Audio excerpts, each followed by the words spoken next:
जय गुरु जी संगत जी, वीडियो को लाइक कीजिए, चैनल को सब्सक्राइब कीजिए और बेल आइकन को प्रेस कर दीजिए ताकि आपको लेटेस्ट वीडियो की जानकारी अच्छे से मिल सके। जय गुरु जी संगत जी, गुरु जी का अनंतम अनंतम शुक्राना, गुरु जी के श्री चरणों में कोटि कोटि प्रणाम और गुरु जी की प्यारी प्यारी संगत को जय गुरु जी। संगत जी, आज हम जो सत्संग सुनने जा रहे हैं वो बहुत खास है, बहुत सुंदर है। संगत जी, हमें रोज ही सत्संग सुनने की आवश्यकता है और हमारे जीवन में अभी बहुत बदलाव होना बाकी है। अभी तो हमने शुरुआत की है संगत जी, और ये बदलाव धीरे धीरे आएगा हमारे जीवन में। लेकिन संगत जी, हमारा विश्वास गुरु जी पर डिगना नहीं चाहिए, हिलना नहीं चाहिए। हमने जो गुरु जी की आज्ञा मानते हुए सिमरन की जो डोर पकड़ी है उसे छोड़ना नहीं है, क्योंकि संगत जी, भजन सिमरन ही वो कमाई है, जितनी इकट्ठा करोगे तुम्हारी ही रहेगी। ना कोई छीन सकता है, ना ही चुरा सकता है और ना ही कोई ठग सकता है। और ये वो कमाई है संगत जी, जो उस मालिक के दरबार में चलती है।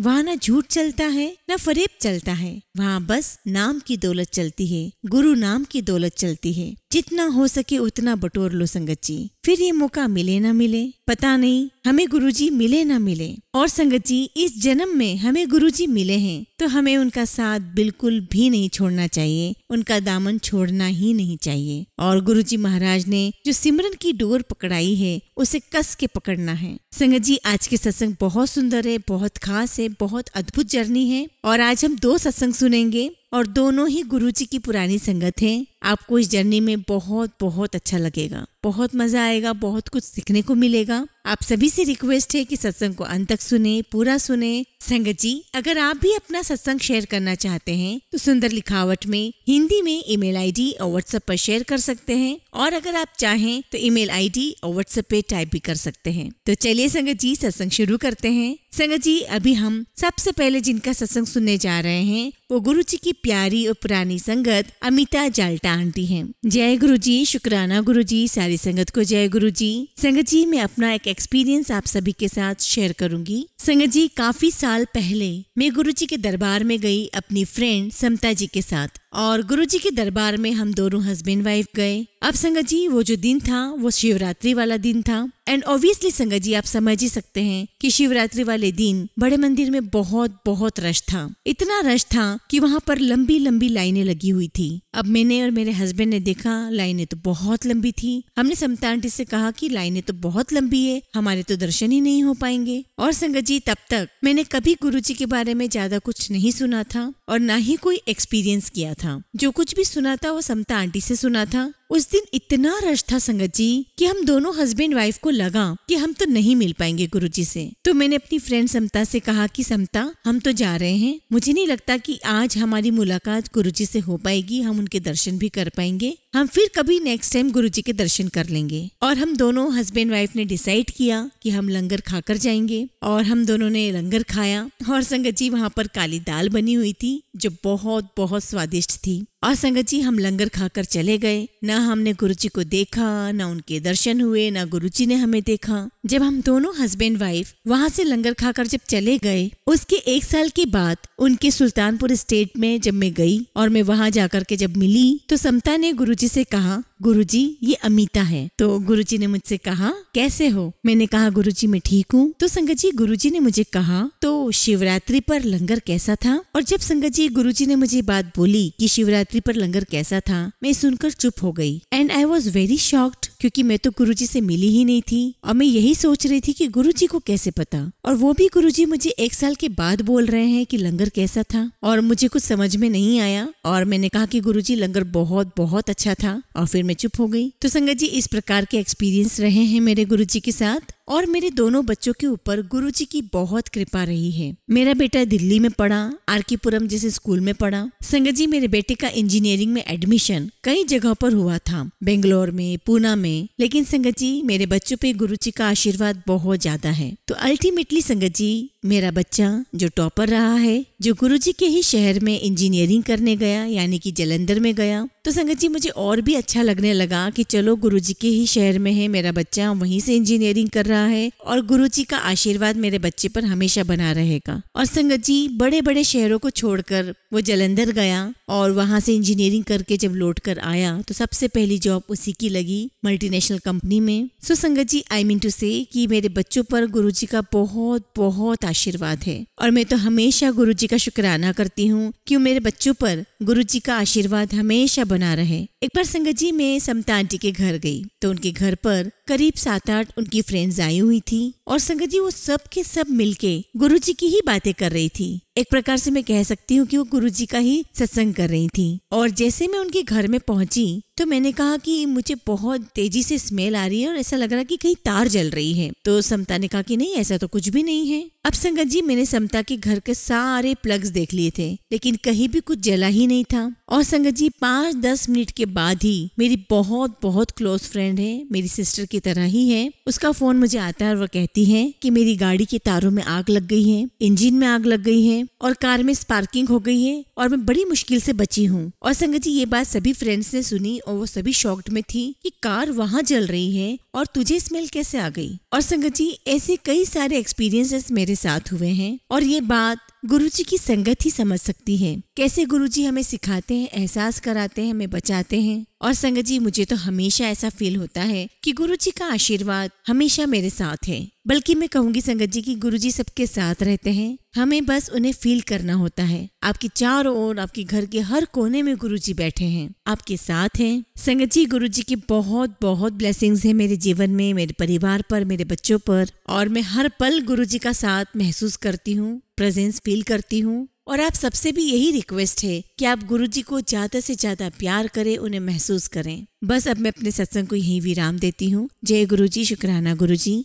संगत जी, अगला सत्संग हम जिनका सुनने जा रहे हैं वो गुरुजी की प्यारी और पुरानी संगत गर्ग अंकल का सत्संग है। जय गुरुजी, सारी संगत को जय गुरुजी। गुरुजी की सारी संगत को प्रणाम। मैं सभी संगत से कहना चाहता हूँ, जब हम गुरुजी के चरणों में गए तो हमें वहाँ पर भावना आंटी लेके गई और जब हम जाते थे तो गुरुजी ने हमसे पूछा कि कहाँ से आए हो, तो भावना आंटी ने जवाब दिया कि गुड़गांव से आए हैं। फिर गुरुजी ने मुझे कहा कि तुसी आंदे रहो। और संगत जी, गुरुजी 3-4 चीजें बोला करते थे। किसी संगत को गुरुजी ने कहा कि जाओ कल्याण कीता तो संगत का कल्याण हो गया, और किसी को कहा कि तुसी ऐश करो और संगत जी वो ऐश करता रह गया। और संगत जी, मुझे कहा गुरुजी ने कि तुसी आंदे रहा करो। लेकिन संगत जी, मैं उस समय इस चीज के, इस बात के मायने नहीं समझ पाया था। लेकिन संगत जी, आज मैं दावे के साथ कह सकता हूँ और उस बात का मीनिंग भी बता सकता हूँ कि क्यों गुरुजी ने मुझे कहा कि तुसी आंदे रहा करो। संगत जी, गुरुजी बहुत अच्छी तरीके से जानते थे कि मेरा भांडा अंदर से सबसे ज्यादा खराब है और गुरुजी चाहते थे कि इसीलिए मैं वहाँ पर आता रहूं। ऐसे है संगत जी हमारे गुरुजी। और गुरुजी के दरबार में संगत जी सामने एक टीचर बैठे हुए थे और गुरुजी अपने आसन पर बैठे हुए थे। तो गुरुजी ने उनसे पूछा कि जब आप बच्चों की एग्जाम लेते हो तो क्या आप सभी बच्चों को पास कर देते हो? तो टीचर ने कहा नहीं गुरुजी, हम सबको पास नहीं करते। तो गुरुजी ने पूछा क्यों? तो टीचर ने जवाब दिया कि गुरुजी, जैसी आंसर शीट होती है, जैसा बच्चे ने लिखा होता है उसके अकॉर्डिंग ही उसको मार्क्स मिलते हैं, वो पास होता है या फेल होता है। इसीलिए संगत जी, मैं सारी संगत से कहना चाहता हूँ कि आप जिस भाव से मत्था टेकते हो उसी भाव से आपका कल्याण होता है, क्योंकि संगत जी गुरुजी सिर्फ और सिर्फ भाव के भूखे हैं। संगत जी, जब हम गुरुजी के दरबार में जाते हैं तो कोई संगत ऐसी नहीं होगी जिसे गुरुजी नहीं देते हैं। संगत चाहे जैसी भी हो, चाहे कैसी भी हो, जब भी वो गुरुजी के दरबार में जाती है उसे कुछ न कुछ गुरुजी के दरबार से मिलता ही है। संगत जी, किसी को 16 + 16 32 मिलते हैं तो किसी को 16 × 16 256 मिलते हैं। इसका अर्थ यह है संगत जी कि जिसका जैसा भाव होगा उसका वैसा ही कल्याण होगा। मैं बस सभी संगत से यही कहना चाहता हूँ कि जब भी आप गुरुजी के दरबार में जाएं तो भाव लेकर जाएं, और अगर भाव नहीं है तो आपके पास कुछ भी नहीं है। और दूसरी बात जो मैं आपसे कहना चाहता हूँ कि गुरुजी के दरबार में जब आप जाएं तो अपने अहंकार का त्याग करके जाएं, क्योंकि जहाँ अहंकार होगा वहाँ मेरे गुरु का मिलन नहीं होगा। क्योंकि संगत जी, आपने सुना ही होगा, हम आज हैं कल नहीं। आप जानते हैं संगत जी, एक छोटी सी नींबू की रस की बूंद अगर दूध में डाल दिया जाए तो पूरे दूध को फाड़ देती है। ठीक उसी प्रकार संगत जी, अहंकार हमारे शरीर को खत्म कर देता है। इसीलिए संगत जी, मैं सभी संगत से कहता हूँ कि जब गुरुजी के दरबार में आप जाओ तो एक भाव लेकर जाओ, भाव के साथ जाओ, और दूसरा अहंकार का त्याग करके जाओ। और संगत जी, जब आप गुरु जी के दरबार में जाते हैं और अगर आपने सिमरन किया तो आपका मन शुद्ध हो जाएगा, और अगर आपने सेवा की तो आपका तन शुद्ध हो जाएगा। और जिस दिन संगत जी आपका मन और तन शुद्ध हो गया, आपको कुछ भी मांगने की जरूरत नहीं है। और मैं सभी संगत से कहना चाहता हूँ कि अगर आपको गुरुजी से कुछ मांगना ही है तो गुरुजी का नाम दाम मांगे। और संगत जी, आपने सुना भी होगा, जिसके ऊपर तू स्वामी सो दुख कैसा पावे। क्योंकि संगत जी, जहाँ गुरुजी होंगे वहाँ कुछ करने की आवश्यकता ही नहीं है। इसलिए अगर कुछ मांगना है तो गुरुजी का नाम दान मांगे। क्योंकि संगत जी, चंद्रमा ने भी राम जी से नाम दान मांगा था, और जो दान में दी हुई चीज होती है वो कभी वापस नहीं ली जाती। क्योंकि संगत जी, चंद्रमा के आगे लिखा गया है हमेशा रामचंद्र, और वो जो राम लिखा गया है वो आज तक चंद्रमा ने भी वापस नहीं दिया है। इसीलिए संगत से कहता हूँ कि मेरे गुरुजी का नाम दान मांगे, बाकी कुछ करने की आवश्यकता नहीं है। संगत जी, जहाँ तक सत्संग की बात है, सत्संग एक ऐसा माध्यम है जिसकी सहायता से गुरुजी हमारे अंदर की नेगेटिविटी दूर करके पॉजिटिविटी फील कर देते हैं। संगत जी, आपको मैं एक सत्संग सुनाता हूँ। एक डायमंड व्यापारी जो कि सूरत के रहने वाले थे, वो गाड़ी की डिक्की में पैसे लेकर आ गए, और जब गुरुजी फिजिकल फॉर्म में थे तो सारे पैसे उन्होंने गुरुजी के चरणों में रख दिए। तो गुरुजी ने कहा कि मुझे तेरा एक पैसा भी नहीं चाहिए। और फिर वही बात है संगत जी, बिन बोलिया सब कुछ जानदा, किस आगे करे अरदास। संगत जी, गुरुजी को बहुत अच्छी तरीके से पता था कि वो जो पैसा है वो ईमानदारी से कमाया हुआ नहीं था, वो पैसा किसी गलत तरीके से कमाया हुआ था। और गुरुजी को ये बात बहुत अच्छे से पता थी कि अगर उस पैसे का इस्तेमाल किया तो मंदिर की पवित्रता खत्म हो जाएगी। लेकिन संगत जी, पटेल अंकल बार बार गुरुजी से रिक्वेस्ट कर रहे थे, अरदास कर रहे थे कि मैं पैसा मंदिर में दान देना चाहता हूँ। तो गुरुजी ने उन्हें जवाब दिया कि नहीं, ये पैसा मंदिर में बिल्कुल नहीं लगेगा, ये पैसा नहीं चाहिए। और संगत जी, पटेल अंकल जिद करते रहे। तो गुरुजी ने एक सेवादार के साथ उन्हें जहाँ एक भव्य मंदिर बना हुआ है, जिसे आप बड़ा मंदिर कहते हैं, वहाँ भेजा और कहा कि वहाँ घूमो और देखो कि कहीं एक भी ईंट लगने की गुंजाइश है तो मैं तुम्हारा पैसा इस्तेमाल कर लूंगा, और कहीं भी एक ईंट भी लगाने की आवश्यकता नहीं है तो मैं तुम्हारे पैसे स्वीकार नहीं करूंगा। अब संगत जी, जब गुरुजी ने उन्हें सेवादार के साथ बड़े मंदिर भेजा तो वहाँ पर सिर्फ प्लेन जमीन थी, वहाँ पर उस टाइम कुछ भी नहीं बना हुआ था। लेकिन संगत जी, गुरुजी ने उन्हें आंखों से अंधा कर दिया। आई मीन टू से कि उस समय उस जमीन पर उसे वो मंदिर दिखा दिया, वही मंदिर जो आज बड़े मंदिर के नाम से हम जानते हैं। और एज इट इज मंदिर गुरुजी ने उन्हें अपनी आंखों से दिखा दिया। और जब वो दोबारा गुरुजी के दरबार में आया, उनके चरणों में आया, तो कहने लगा कि गुरुजी, वहाँ तो इटालियन पत्थर लगे हुए हैं, ऊपर शिवलिंग है, ऐसी दीवार है, ऐसा गेट है और इस तरह का भव्य मंदिर। तो गुरुजी ने उनसे कहा कि जब उस मंदिर में कुछ भी करने को नहीं है तो आप ये पैसा अपने साथ वापस ले जाएं। क्योंकि संगत जी, गुरुजी को पता था कि आज संगत जिस भव्य मंदिर में, जिस पवित्र मंदिर में पूजा अर्चना करती है, अरदास करती है, उसकी पवित्रता खत्म हो जाएगी और उस संगत की अरदास कबूल नहीं होगी। इसीलिए गुरुजी महाराज ने उनका पैसा वापस कर दिया। ऐसी संगत जी, गुरुजी के दरबार में एक आंटी बैठी हुई थी और आंटी ने गुरुजी के श्री चरणों में अरदास लगाई और कहा कि गुरुजी महाराज, कि गुरुजी, मेरी बिटिया की शादी है। तो गुरुजी ने कहा, तो मैनू की? आंटी को लगा कि गुरुजी नाराज हो गए। वो वापस दोबारा अपनी सीट पर आकर के बैठ गई। फिर 10-15 मिनट के बाद दोबारा अपनी बात रिपीट की और कहा कि गुरुजी, मेरी बिटिया की शादी है। तब गुरुजी ने सेम वही रिप्लाई किया, मैनू की? तो आंटी को लगने लगा कि गुरुजी मुझसे नाराज हैं। लेकिन संगत जी, जब आंटी ने तीसरी बार जाकर गुरुजी से कहा कि गुरुजी, आपकी बिटिया की शादी है, तब गुरुजी ने कहा कि तेनू की? देखिए संगत जी, पहले आंटी कह रही थी कि मेरी बिटिया की शादी है, तो गुरुजी का जवाब था मैनू की। और जब आंटी ने कहा कि गुरुजी, आपकी बिटिया की शादी है, तब गुरुजी ने कहा कि तेनू की। कितनी बड़ी बात छुपी है इसके अंदर। संगत जी, ये वो रब है, जब हम कहेंगे मेरा मेरा तो हम कुछ भी नहीं पाएंगे, लेकिन अगर हम कहेंगे कि सब कुछ है तेरा, तो पता नहीं संगत जी हम क्या क्या लेकर चले जाएंगे। इसीलिए संगत जी, मैं आप सभी से बार बार कहता हूँ कि दरबार में जब भी आए तो अपने अहम और वहम को बाहर छोड़ कर आए। क्योंकि संगत जी, जहाँ अहम होगा वहाँ गुरुजी कुछ नहीं करेंगे और जहाँ वहम होगा वहाँ भी कुछ नहीं होगा। क्योंकि संगत जी, मेरी आंटी मंदिर में जाती थी और आज भी जाती हैं। क्योंकि संगत जी, जब हम लोग दरबार में जाया करते थे और आंटी व्रत रखा करती थी तो अक्सर मुझसे कहा करती थी कि चलो घर चलो। मैंने पूछा क्यों? तो कहती थी कि मैंने व्रत रखा है, मुझे व्रत खोलना है। तो आंटी कहने लगी कि घर पे हमारे पास सारी चीजें होती है, सभी फरियाली बनाने का सभी सामान मौजूद होता है, तो मैं कुछ भी बना करके खा सकती हूँ। तो मैंने आंटी से पूछा कि आप यहाँ पर कहाँ आए हो? तो आंटी कहने लगी कि गुरुजी के दर पे। फिर मैंने पूछा कि ये क्या है? तो आंटी कहने लगी कि ये रब का दरबार है। तो मैंने कहा कि अगर ये रब का दरबार है तो जो लंगर मिलता है वो क्या है? तो आंटी कहने लगी कि वो तो डिवाइन प्रसाद है। तो मैंने आंटी से कहा कि आप डिवाइन प्रसाद छोड़कर घर जाके अपने लिए फरियाल बनाओगे और वो खाओगे तो आप सा नकली तो कोई भी नहीं है। आंटी को उस समय बुरा तो जरूर लगा, लेकिन संगत जी गुरुजी की ऐसी कृपा हुई कि या तो आंटी व्रत नहीं रखती है और अगर व्रत रखती है तो व्रत गुरुजी के दरबार में ही खुलती है। तो गुरुजी ने दिखाया कि अहम और वहम में कुछ भी नहीं रखा है। इसीलिए मैं बार बार आपसे कहता हूँ कि मेरे गुरुजी के दरबार में आए तो अहम और वहम का भी त्याग करके आए। 31 जनवरी 2016 की बात है। आपके CBD ग्राउंड में सत्संग था, 11 बजे जोत जली और जो पंजाब का सिंगर है गरेवाल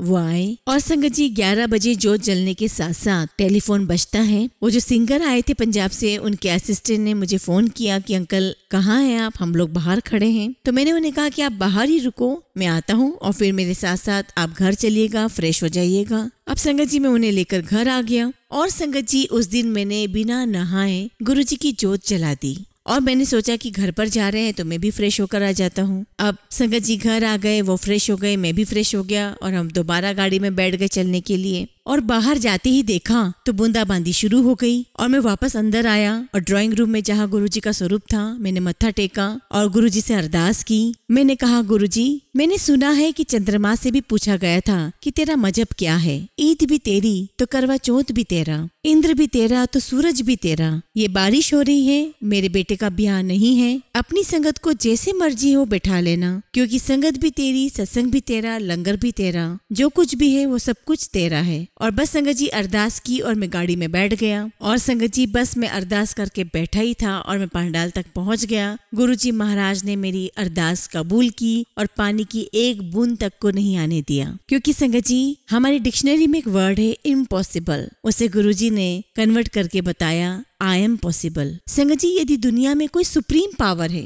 यदि दुनिया में कोई सृष्टि का रचयिता है, यदि दुनिया में कोई मौत को भी हरा सकता है या ऐसा कोई काम जो कोई और ना कर सके, वो सिर्फ मेरे गुरुजी हैं। क्योंकि संगत जी इम्पॉसिबल को अगर कोई पॉसिबल कर सकता है तो वो है मेरे गुरुजी। इसीलिए मैं बार बार सभी संगत से कहता हूँ कि जब भी आप मेरे गुरुजी के दरबार में जाएं तो कुछ भी मांगने की आवश्यकता नहीं है, सिर्फ भाव के साथ जाइए, सिर्फ भाव लेकर जाइए, आपको कुछ भी मांगने की जरूरत नहीं पड़ेगी। ऐसे ही 10 सितंबर 2016 की बात है। मेरे घर में पोते ने जन्म लिया। संगत जी नर्स ने मेरी आंटी को आकर के बताया है कि आपके घर में पोते ने जन्म लिया है, लेकिन उसके मुंह में पोटी चली गई है और इसीलिए उसको नर्सरी में एडमिट करना पड़ेगा। तो आंटी ने कहा कि आप अपनी नर्सरी में रखें। तो नर्स कहने लगी कि आंटी मैं आपके हाथ जोड़ती हूँ, यहाँ की जो किड नर्सरी है उसमें आपका बच्चा सरवाइव नहीं करेगा। तो उसने कहा कि आपके प्रीतमपुरा में डॉक्टर संजीव गुप्ता के यहाँ एक नर्सरी है जो आपके गंगाराम हॉस्पिटल से भी काफी अच्छी है। अब संगत जी हम बच्चे को वहीं लेकर के गए। अब डॉक्टर कभी कहते कि इसकी हार्ट रेट बढ़ रही है, कभी बोलते इसकी कम हो रही है, कभी कुछ प्रॉब्लम कभी कुछ प्रॉब्लम। और संगत जी उस बच्चे को पहले दिन से ही वेंटिलेटर पे डाल दिया गया था। तो संगत जी मैंने डॉक्टर से कहा कि डॉक्टर साहब मुझे रिपोर्ट चाहिए, मुझे सर गंगाराम हॉस्पिटल में भी दिखानी है। तो डॉक्टर को लगा कि शायद ये हॉस्पिटल चला जाएगा, यहाँ इलाज नहीं करवाएगा, तो डॉक्टर मुझसे थोड़े से कटने लग गए। अब संगत जी मैं क्या करने लगा,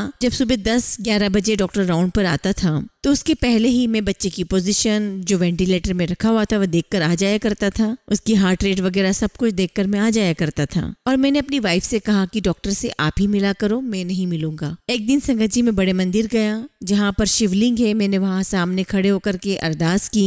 मैंने कहा कि गुरुजी महाराज आपने बच्चा दिया क्यों, और अगर दिया तो अब उसे वापस ले क्यों रहे हो। और संगत जी 13 दिन बाद वेंटिलेटर हट गया और वह बच्चा सीधे बड़े मंदिर गुरुजी के दरबार में पहुंचा। और जो संगत जी मौत को भी डिफीट कर सकता है, ऐसा कौन कर सकता है, सिर्फ और सिर्फ गुरुजी के सिवाय। क्योंकि संगत जी इम्पॉसिबल को अगर जो पॉसिबल कर सकता है तो वो है मेरे गुरुजी। और संगत जी आप सभी ने कई बार सुना होगा, गुरुजी अक्सर कहा करते थे कि जिसका मन चंगा तो उसके हैंडपंप में भी गंगा। संगत जी यदि आप दिल से गुरुजी को याद करते हो तो आपको कहीं हरिद्वार जाने की आवश्यकता नहीं है। आपके घर में जो नल है उसके अंदर ऑटोमेटिकली गंगा चल कर आ जाएगी। आई मीन टू से संगत जी कि आपको पवित्र नदियों का पुण्य मिलना शुरू हो जाएगा, क्योंकि संगत जी गुरु जी कहा करते थे कि जिसका मन चंगा उसके हैंडपंप में भी गंगा। ऐसे ही संगत जी 31 मार्च 2013 की बात है। चंडीगढ़ में सत्संग था तो हमें दिल्ली से 4 बस भर के संगत को ले जाने का सेवा का मौका मिला और चारों बस, एक जमुना पार से गई, एक साउथ दिल्ली से गई, एक करोल बाग से गई और संगत जी एक वेस्ट दिल्ली से गई। और जो करोल बाग से बस गई उसके अंदर सिमी आंटी थे और उनके साथ 12 संगत थी। सोनीपत बॉर्डर पर जाकर के संगत जी बस रुकी और सिमी आंटी और वह संगत बाहर निकले। सिमी आंटी ने कहा कि अंकल मैं इस बस में नहीं जाऊंगी और मैं वापस दिल्ली जाना चाहती हूँ। तो मैंने पूछा कि आंटी क्या बात हो गई है। तो आंटी कहने लगी कि ये बस तो बहुत ज्यादा खराब है और उस वक्त संगत जी हमारे पास बस को बदलने का या नई लेने का कोई सिस्टम नहीं था। तो मैंने कहा कि बहन जी एक सिस्टम हो सकता है कि जिस बस में हम बैठे हुए हैं उस बस में आप हो जाओ और मैं आप वाली संगत के साथ आपकी बस में बैठ जाता हूँ। और इस कंडीशन में हम और गुरुजी के पास चंडीगढ़ में हम पहुँच गए और जिस बस में हम बैठे थे उस बस में मैक्सिमम सेवादार हो गए। अब संगत जी हम आपस में सेवादारों से बातचीत करने लगे कि इस बस में ज्यादा सेवादार हैं, जरूर कोई कारण होगा। और संगत जी उस बस में ड्राइवर भी मस्ती में आ गया, हम डांस करते हुए जा रहे थे और पूरी रात गुरुजी के शब्द चलते रहे, सत्संग होता रहा। सुबह संगत जी 7 साढ़े 7 की बात है, उस बस का चंडीगढ़ से 20 किलोमीटर पहले एक्सीडेंट हो गया और जैसे ही एक्सीडेंट हुआ वो 1-1.5 फुट के तने पर गाड़ी खड़ी हो गई और उसमें 50-51 संगत थी और एक भी संगत को चोट नहीं आने दी गुरुजी महाराज ने। और 1.5 घंटे के बाद उस बस को क्रेन से निकाला गया। वहीं पास में एक ढाबा था तो सारी संगत ने वहां पर ब्रेकफास्ट किया और इस प्रकार से गुरुजी ने हमें सुबह का लंगर दिलवाया नाश्ते के रूप में। और घंटे भर बाद हम उस बस में बैठ करके चंडीगढ़ गए। चंडीगढ़ से वही बस वापस आई। गुरुजी ने संगत का तो कल्याण ही कल्याण किया और साथ में उस बस का भी कल्याण किया जो बिल्कुल भी इस कंडीशन में नहीं थी कि जो चल सके। ऐसा कौन कर सकता है संगत जी? केवल और केवल गुरुजी। क्योंकि संगत जी वो टीटीडीसी की बस जो चलने की हालत में भी नहीं थी वो हमें लेकर भी गई और दिल्ली वापस लेकर आई। ऐसे है हमारे गुरुजी। और मैं संगत से कहना चाहता हूँ ये वो राम राज्य है जो गुरु का दरबार है, जिसे आप बड़े मंदिर कहते हैं, ये राम राज्य ही है संगत जी। जहाँ पर जिस नदी तालाब पर बकरी शेर एक ही जगह पर पानी पिए उसे राम राज्य कहा करते थे। लेकिन संगत जी मैं तो कहता हूँ कि असली दरबार है मेरे गुरुजी का दरबार, जिसे कहते हैं राम राज्य। क्योंकि संगत जी मेरे गुरुजी के दरबार में ना कोई छोटा है, ना कोई बड़ा है, ना कोई अमीर है, ना कोई गरीब है, ना कोई जात है, ना कोई पात है, ना कोई नई संगत है, ना कोई पुरानी संगत है, ना कोई वीआईपी है। गुरुजी ने सबको एक ही नाम से पुकारा, अंकल और आंटी। जो संगत गुरुजी के दरबार में नहीं गई मैं उनसे भी कहना चाहता हूँ कि अगर आप राम राज्य देखना चाहते हो तो जाकर के देख सकते हैं भाटी माइंस, राधा स्वामी गेट नंबर 5 के सामने शिवनगरी। और जब आप इस शिवनगरी में मत्था टेकेंगे आपको चारों धाम गुरुजी करवा देंगे। ये वो असली राम राज्य है जहाँ पर किसी भी प्रकार का भेदभाव नहीं है। ऐसे है संगत जी मेरे गुरुजी। संगत जी ये वो राम राज्य है कि अगर किसी भी संगत ने कहा कि लाइन से चलो तो आप यकीन मानिए हमें संगत की बात माननी ही चाहिए। क्योंकि संगत जी जब हम गुरुजी के चरणों में जाया करते थे, जब गुरुजी अपने फिजिकल फॉर्म में थे, तो संगत जी गुरुजी ने सभी सेवादार को ऑर्डर कर दिया कि जो भी संगत है वो हफ्ते में सिर्फ एक ही दिन आए। अगर जो शुक्रवार को आता है वो शुक्रवार को आए, जो शनिवार को आता है वो शनिवार को ही आए। और हम क्या करते थे संगत जी, हम चारों दिन चले जाया करते थे। तो सिंगला अंकल ने हमें कहा कि अंकल आप मुंह उठाते और चले आते हो। और संगत जी मुझे और मेरी आंटी को बहुत बुरा लगा और हम यही सोचते रहे कि सिंगला अंकल ने हमें ऐसा क्यों कहा। लेकिन अंदर से आवाज आई कि गुरुजी ने मुझे कहा कि मैंने तो नहीं दसाना तेनू, तो बस किस लिए गुस्सा हो, किस वास्ते नाराज हो गए हो। इसीलिए संगत जी मैं आप सभी से कहता हूँ कि जो जो सेवादार कहें हमें उनकी हर बात माननी चाहिए, क्योंकि वो गुरुजी की ही सेवा कर रहे हैं, गुरुजी के आदेश से कर रहे हैं। अगर आप उनकी बात मानेंगे तो ऑटोमेटिकली आपका कल्याण होगा ही होगा। क्योंकि संगत जी आप चाहे एक दिन जाएं चाहे 30 दिन जाएं, गुरुजी ने उस संगत का भी कल्याण करना है जो बुढ़े अंकल चलने की हालत में नहीं है, जो मंदिर आने की हालत में नहीं है, उनका घर बैठे कल्याण करते हैं। संगत जी मैं आपको अपना एक सत्संग सुनाना चाहता हूँ। मेरी एक बड़ी भाभी है जिसको हम आंटी भाभी कहते हैं। वो आपके जमुना पार आनंद विहार रहती है। वो गुरुजी के दरबार में गई और गुरुजी के दरबार में जाके उन्होंने मत्था टेका। तो गुरुजी ने पूछा कित्थों आए ने? तो आंटी ने जवाब दिया आनंद विहार। तो गुरुजी ने कहा कि आनंद विहार वाले आनंद करो। ये देखो संगत जी, एक संगत के जाने से पूरा आनंद विहार गुरुजी ने ब्लेस कर दिया। तो संगत जी, जब गुरुजी एक संगत की वजह से पूरे आनंद विहार को ब्लेस कर सकते हैं, तो संगत जी जब हम दरबार में जाते हैं, हम अगर एक व्यक्ति भी दरबार में जाएगा तो हमारे रिश्तेदार, हमारे नाना नानी, हमारा पूरा परिवार, हमारे दोस्त, सब कोई ब्लेस हो जाते हैं। इसलिए संगत से कहना चाहता हूँ कि किसी भी प्रकार के वहमों में ना आए, बस गुरुजी पर विश्वास रखें। संगत जी, गुरुजी के दरबार में कितने अंकल आंटी सेवादार हैं। एक बार की बात है संगत जी, हम गुरुजी के दरबार में थे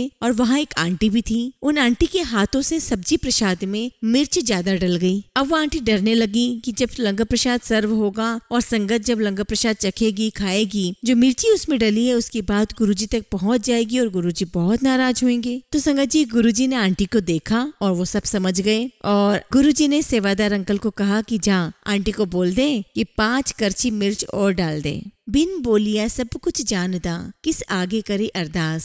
मेरे गुरुजी को पता था कि वो आंटी टेंशन में है और आंटी के हाथों से मिर्च ज्यादा डल गई है और उन्हें लग रहा था कि संगत परेशान होगी। लेकिन गुरुजी को पता था कि वो आंटी टेंशन में है। लेकिन सेवा किसकी है? गुरुजी की है। ये संगत किसकी है? गुरुजी की। ये लंगर किसका है? गुरुजी का। ये मंदिर किसका है? गुरुजी का। तो सेवादार भी इस वहम में न आए कि सेवा कौन करता है, क्योंकि सेवा मेरे गुरुजी करवाते हैं। और संगत जी, गुरुजी सबके दिल की जानते हैं, क्योंकि संगत जी मैंने देखा है, सुना है कि जो गुरुजी करवाते हैं वही होता है। हमारी कोई औकात नहीं है, ऐसे है हमारी गुरुजी। मैं संगत से एक बात और कहना चाहता हूँ कि जो कोई भी गुरुजी के चरणों का दास बन जाएगा वो कभी नहीं रहेगा उदास, और जो करेगा मेरे गुरुजी पे विश्वास वो रच देगा इतिहास। और संगत जी, आपने सुना होगा कि तुमगा ना बजे तार के बिना। तो मैं संगत से कहना चाहता हूँ कि जो आपका दिल रूपी तुमगा है, अगर आप कीर्तन नहीं करेंगे, अगर आप सत्संग नहीं करेंगे तो वो नहीं बजेगा। क्योंकि संगत जी, तुमगा ना बजे तार के बिना, चाहे वो 1 करोड़ का तुमगा ही क्यों ना हो, उसमें 1 रुपए का तार जब तक नहीं लगेगा ना, वो बजेगा नहीं। और ऐसे ही संगत जी, जब तक आप इस मन से चिंतन नहीं करेंगे, आपका मन शुद्ध नहीं होगा। संगत जी, आपके साथ एक सत्संग और शेयर करना चाहता हूँ। संगत जी, मेरी बहू 7 महीने की प्रेग्नेंट थी। जिस बच्चे का सत्संग मैंने आपको सुनाया, और बच्चों का मन था कि विदेश जाना है, और लेडी डॉक्टर से हमने 8 महीने की प्रेगनेंसी को 6 महीने का लिखवा दिया, क्योंकि संगत जी उसके बिना एनओसी नहीं मिलती और वो जा नहीं पाते। और जैसे ही वो विदेश में पहुंचे, उसके 2 या 3 दिन बाद गुरुजी आंटी के सपने में आ गए। तो गुरुजी ने सपने में कहा कि तू ना खिचड़ी का भोग बना लेना और भोग लगा देना। और गुरुजी ने यह तक भी बताया कि खिचड़ी में ये चीजें डाल देना। और आंटी ने सुबह उठ करके मुझे बताया कि आज गुरुजी सुबह सपने में आए और गुरुजी ने कहा है कि खिचड़ी बना करके भोग लगा देना। तो मैंने कहा कि ये तो कोई बड़ी बात नहीं है, खिचड़ी बनाओ, भोग लगाओ, गुरुजी का भोग लगाओ, परिवार को खिलाओ, सबको खिलाओ। जैसा कि संगत जी हमने शब्दों में सुना है, बिन बोलिया सब कुछ जानदा, किसे करे अरदास, जिसके ऊपर तू स्वामी सो दुख कैसा पावे। तो संगत जी, बहू विदेश में थी और उसने एक्स्ट्रा लॉन्ग स्कर्ट पहनी हुई थी, और जैसे ही वो एस्केलेटर पे गई, उसकी स्कर्ट एस्केलेटर में फंस जाती है। और संगत जी, जैसे ही वो स्कर्ट फंसती है, बहू गिर जाती है। उसके बाद वो दिल्ली आ जाते हैं, और दिल्ली आने के बाद वो आकर के कहती है कि मम्मी ऐसा हो गया, वैसा हो गया, मुझे तो गुरुजी ने बचा लिया। गुरुजी ने सपने में आकर के उसी दिन, जिस दिन वो वहाँ विदेश में थी, और यहाँ पर खिचड़ी का भोग लगवा करके बच्चे को ब्लेस किया, बहू को ब्लेस किया। और ऐसा कौन कर सकता है जो इम्पॉसिबल को भी पॉसिबल बना दे। तो बस संगत जी, मैं आप सबसे यही एक ही बात बोलूंगा कि आप सभी गुरुजी पर विश्वास करें, गुरुजी का चिंतन करें, मनन करें। आप चाहे कुछ और करें या न करें, लेकिन जो 3 चीजें गुरुजी ने सिखाई है वो जरूर करें। सबसे पहली बात है मुस्कुराना, दूसरा है किसी का दिल न दुखाना, और तीसरा है शुक्राना। संगत जी, हमें अपने गुरुजी का शुक्राना करते रहना चाहिए। हमें हर समय मुस्कुराते रहना चाहिए, चाहे कितना भी टेंशन क्यों ना हो। वो टेंशन आपको पता भी नहीं चलेगा कि कैसे आया और कैसे चला गया, क्योंकि संगत जी वो गुरु की कृपा है। उसे आने में भी देर नहीं लगेगी और उसे जाने में भी देर नहीं लगेगी। बस संगत जी मुस्कुराओ और किसी का भी दिल मत दुखाओ, चाहे वो छोटा है, बड़ा है, अमीर है, गरीब है। आप जो जलाओ या ना जलाओ, लेकिन मैं संगत से कहना चाहता हूँ, बस जिंदगी में 3 नियम बना लो, मुस्कुराओ और किसी का दिल मत दुखाओ और शुक्राना करते रहो, बाकी और कुछ करने की जरूरत नहीं है। संगत जी, एक बार मैंने सुना भी है और पढ़ा भी है कि एक चिड़ा चिड़ी जंगल में रहा करते थे और जब वो जंगल में रहने लगे तो ऐसा सिस्टम बन गया कि ना वो पानी था, ना और कुछ था, ना घास थी, ना हरियाली थी, सूखे पेड़ पे रहते थे। और एक समय ऐसा आया कि उनका दोस्त उनसे मिलने आया। उसने देखा कि यहाँ तो कुछ भी नहीं है, न पानी है, न खाने को है, बस सूखा पेड़ है। तो संगत जी वो भगवान के पास चला जाता है और कहता है कि भगवान जी, मेरा एक दोस्त है, वो सूखे में रहता है, न खाता है, न पीता है, न उसके पास अच्छे से रहने को है। तो भगवान ने कहा कि उन्होंने ऐसा कोई कर्म नहीं किया जिसकी वजह से उन्हें खाने को मिले या पीने को मिले। उनको कुछ भी नहीं मिलेगा, यही सिस्टम रहेगा सारी जिंदगी, उन्हें ऐसे ही रहना है। तो शीड़े के दोस्त ने कहा कि महाराज कुछ तो उपाय बताओ। तो महाराज ने बताया कि उनको बोलो कि शुक्राना करना स्टार्ट कर दे।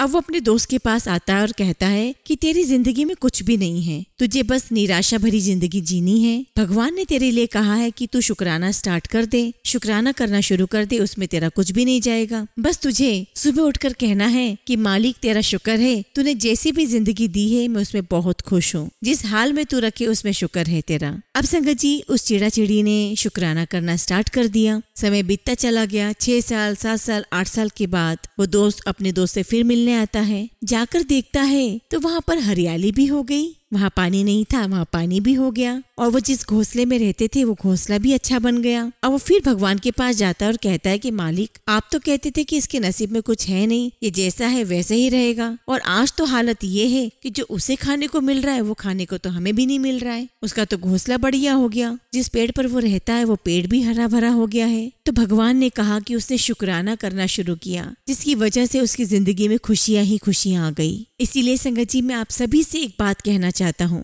और आप ये करके देखो। आप रोजाना सुबह उठो और गुरु जी को हर हाल के लिए, हर बात के लिए शुक्राना करो कि मालिक जो कुछ है वो तेरा है। और आप मेरा यकीन करिए संगत जी, आपके जीवन में बहुत बड़ा बदलाव आएगा। संगत जी आपने सुना भी होगा कि बादशाह बगैर बेगम और बेगम बगैर बादशाह किस काम का। उसी प्रकार संगत बिना गुरु और गुरु बिना संगत किसी काम की नहीं। इस दरबार में आके संगत जी किसी मीडिएटर को ना ढूंढे, इस दरबार में आके संगत जी किसी भी वहम में ना पड़े। संगत जी हमारे गुरु जी सिर्फ कल्याण करते हैं और हमारा फर्ज है उनका शुक्राना करना। बस संगत जी आपसे मैं आखिरी में यही कहना चाहता हूँ कि बस आप गुरु जी का शुक्राना करते रहिए। हर हाल का, हर खुशी का, हर सुख का, हर दुख का, हर क्षण का शुक्राना करें। आप शुक्राना करेंगे, मालिक आपको बहुत देगा। गुरु जी पर विश्वास रखिए, अपना मन साफ रखिए, वहम को दूर करिए, अपना भांडा साफ रखिए और गुरु जी पर पूरी श्रद्धा रखिए। जय गुरु जी, शुक्राना गुरु जी।